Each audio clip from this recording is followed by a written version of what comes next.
Banjir bandang yang menerjang wilayah Luwu Utara mengakibatkan ratusan rumah terendam lumpur hingga 3 meter. Sementara itu, sejumlah kendaraan juga ikut terendam. Para korban terus dievakuasi oleh petugas BPBD Kabupaten Luwu ke rumah kerabat dan posko induk. Sementara itu, tak sedikit warga yang mengaku kehilangan dan kesulitan melacak anggota keluarga mereka yang terpisah saat banjir bandang terjadi. Tercatat 2 kecamatan terkena dampak cukup parah, yakni Kecamatan Masamba dan Baibunta. Terbatasnya akses jaringan komunikasi turut menghambat proses koordinasi pasca banjir bandang. Kita juga masih tetap waspada karena sesuai informasi BMKG sampai tanggal 16 ke depan itu masih diperkirakan terjadi hujan. Saya dapat informasi ada belasan di rumah sakit, sementara ini ada 7 jenazah yang juga dievakuasi di rumah sakit. Tapi kami terus bergerak di lapangan terutama untuk mendata warga yang hilang.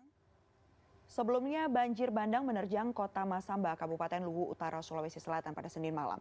Berdasarkan data dari Badan Penanggulangan Bencana Daerah setempat, hingga Selasa sore, setidaknya ada 10 orang warga yang meninggal dunia. Gambar ini diambil sekitar pukul 8 waktu Indonesia Tengah, Senin 13 Juli, saat banjir bandang melanda Masamba, ibu kota Kabupaten Luwu Utara, Sulawesi Selatan. Air bah dari Sungai Rada dan Sungai Masamba meluap bersama lumpur, pohon-pohon, dan menerjang semua yang dilalui. Akibatnya, jembatan permanen Tandung di desa Baloli putus dan membuat jalur Trans Sulawesi terputus. Air bah ini juga menerjang kawasan Bandara Andi Jema, perkantoran, dan permukiman penduduk. Motor dan mobil pun terbenam dalam lumpur. Listrik padam dan membuat jaringan komunikasi terganggu.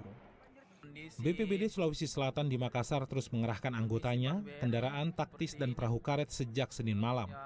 Jarak Makassar ke lokasi kejadian kurang lebih 500 km. Menurut BPBD Sulsel, penyebab banjir adalah tingginya curah hujan dan alih fungsi lahan di kawasan pegunungan Luwu Utara. Yang pasti itu adalah karena memang curah hujan yang tinggi.